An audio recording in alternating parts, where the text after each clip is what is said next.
Well, inevitably, we have to start with the issue of debt and some statistics from an UEFA report, which goes back to 2007-8, and it calculates the combined debts of just 18 Premier League clubs at just under £3.5 billion. That's around 4 times the figure for the next most indebted top division, which is Spain's La Liga. It does not, though, include Portsmouth and West Ham, who weren't granted UEFA licences, nothing to do with you, David. And it's also 56% of Europe-wide commercial debt. So, Hugh, let's start with you. How does that compare to the, and this is before the recession, of course, how does this compare to the general level of debt in Britain? Well, Mark, in a way, it doesn't surprise me that English clubs have the most debt, according to that UEFA report, and next is Spain. 2 very indebted economies. And we hear a lot, David, don't we, about sustainable debt. We hear that debt isn't always bad. What was the level of debt that you found at West Ham?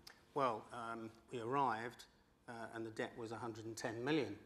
And of course, that's a frightening debt. Great. Just after you took over, you publicly announced that you were prepared to pay a striker £100,000 a week. And presumably you were prepared to do that to try and maintain your Premier League status because it is so profitable. No, Mark. Mark, that's not true. What you're saying is, we're saying that we've got to cut wages, but how can we be so stupid to go and pay a player? No, I'm saying it's worth so much to stay in the Premier League that if you like, you gamble to do so. But I'd just like to correct that perception that we are saying on one hand that we're going to bring good governance to West Ham, and on the next breath, we're going out and paying a player £100,000 a week. The two things don't relate. But Gordon, football makes sure it looks after itself in that situation, doesn't it? Because, Hugh, you can fill this out. If Portsmouth are in the trouble they're in, the players are paid, OK, aren't they? The coaches are paid. But if you provided the pies and the programmes... Let me tell you why. You only might get 10p in the pound, if you're lucky. Let me tell you why. Besides having a good union, and everybody else would enjoy that. But quite seriously, it's about sporting integrity. I want to take a few points from the floor, but can I just ask Dan, from your point of view, UEFA want, and it might be pie in the sky by 2012, 2013, to clubs basically to be breaking even. My question to you is, why have the Premier League been so quiet on the Portsmouth issue? I don't think we have been quiet on the Portsmouth issue. We've made many statements. We've absolutely kept people in the picture of our rules, how we've applied the rules, why we've withheld money, who we've paid money to under the football creditors rule, to Watford and to Chelsea and to Arsenal, all fulfilling those contractual requirements. But we are bound by a process, and we are bound by our rule book. Let me just bring in a couple from the floor here. Lee Strafford at Sheffield Wednesday, Chairman. Lee, do you just want to talk about the situation? We're talking about Portsmouth. If you do slip out of the Premier League, what sort of downward spiral you can get yourself into, particularly if you're effectively still paying Premier League wages for a couple of seasons after you drop out? Well, that's exactly what happened to us. It almost guarantees a downward spiral because you've got players that aren't going to want to move on, clubs that aren't going to want to sign them. So your debt builds up, the spirit in your club breaks, the fans see nothing to be optimistic about, and the players are not motivated properly because they know they're going to struggle. Who wants to make a point here? Gentleman down here, right. What do you want to say, sir? I have a comment from a Premier League gentleman that it might all go wrong. It's all going wrong right now. I know thousands of people, well, not personally, but who can't afford to go and watch Manchester United. And for me, it's a terrible indictment of Premier League. Why shouldn't a normal person be able to afford to watch a football game? But it's 100 days, as you probably know, till the World Cup starts. So we're going to speak to Rich Makodo in South Africa, who is from the organising committee. Rich, I hope you can hear us here in Manchester. How are the preparations? How are the ticket sales in particular? Oh, no, the ticket sales are going quite well. We have more than 2.2 million tickets which have been sold, and we're left with only 700,000 tickets. And the preparations, apart from that, are they almost pretty well complete? Indeed, the preparations are almost complete. There are only a few finishing touches here and there. And of course, the interior of the stadium, as you can see behind me, they're doing quite well. Almost all of the 6 brand new stadiums have been completed. And I think the biggest question is, how many English fans are coming down? And you would encourage as many as possible to make the trip? Indeed, I think we can help them as much as we can. I mean, we were in Rustenburg 3 days ago, and the biggest question was, are we going to have enough beers there for them?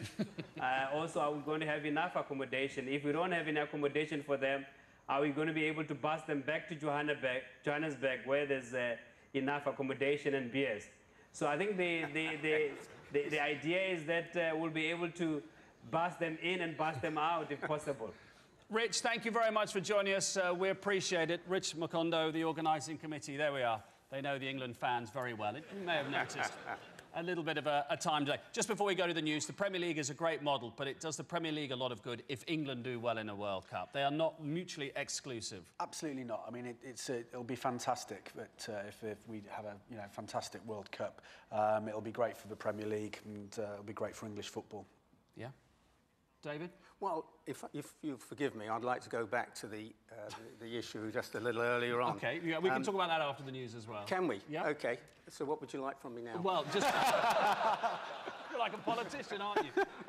Look, West Ham of all clubs, inextricably linked with England's success, and the statue that's outside Upton Park as well, from 1966, the Holy Trinity. Absolutely fantastic. I actually walked over to it the other day, had my picture taken with Bobby Moore. And, OK, I want to move on to the subject of ownership, particularly, of course, with what's going on with Manchester United at the moment. And some interesting statistics.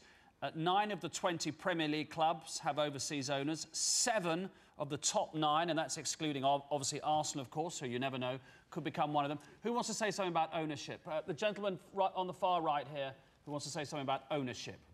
No, I had a point from a second ago about David Gold. Just that you go into painstaking lens here, Dave, to describe why you're a bit of a football fan, yet you can't name the 3 people in the statue outside the club you own. But it's the only time that we fill the stadium and we've got 3,000-4,000 people. So you take advantage of the volume of fans. Of course you do. Yeah. But by the same token, when Stoke come to us on a Sunday morning at 11 o'clock, we charge a £5. So it's the gentleman's economics. bad luck to support a big club. It's his bad luck. It's his bad luck to support a big club. So it's OK to you want to get people into grounds at decent prices when you can't really fill it. No, OK, let's move on. I want to talk about ownership. No, just people who want to talk about ownership. Here we are. Let's start with the gentleman here in the suit who wants to talk about ownership.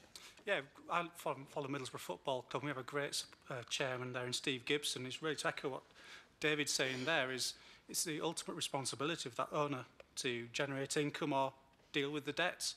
They've had. Are you happy? Are you happy with that situation? Well, I mean, I don't really want to get too drawn into the Portsmouth situation because, as I said, it's difficult to comment at the time. But I think. No, but you can't be happy with 4 owners like pass the parcel with the ownership of the club. If they were decent owners, I think we'd be happy. I mean, the German league is held up as a league that people are very envious of because the crowds are good, the tickets aren't too expensive, your ticket includes travel. Yeah. The gates are very high, but of course the other side is when did they last have a real tilt to the Champions League? I was going to say, Mark, Yeah, that's the other side of it. That is the Premier League is a world brand. I mean, maybe we individually we don't care about that, but from a Premier League perspective, it's a world brand. The Bundesliga, nobody cares. But your friend over here, the Manchester United fan, isn't charged double what he might be. He's not Burnley fan's done his research. He's done his research, yeah. Absolutely. I thought you were going to say, and then there's Burnley. But the distortion is there. It exists. It has existed for time immemorial. Burnley is a town that could fit its entire... No, but surely the distortion is much greater than, than in the 70s when Burnley were last in the old First Division. Burnley is a town that could fit its entire population into Old Trafford. OK, yeah. we've got about 5 minutes to go, so I want to throw it forward. Thank you for your point. I'd say that. Tom Glick is here from Derby County, and Tom's in the front row here. And I wondered if, Tom, you could give us your thoughts about going forward now. We've heard a lot about ownership, debt, sustained debt. Where do you think English football should go in the next 10 years? Well, I think, first and foremost, football has been a great game for over a century. It is a great game now. It will be in the future. The potential is tremendous.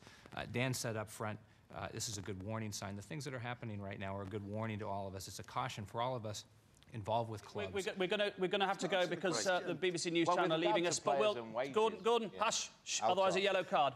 But we'll carry on talking on the website and on 5 Live after the news. So as far as the BBC News channel is concerned, thank you very much to Hugh Pym, to David Gold, to Dan Johnson and to Gordon Taylor. But do stay with us on 5 Live and on the website, and we'll be taking more of your thoughts after the news.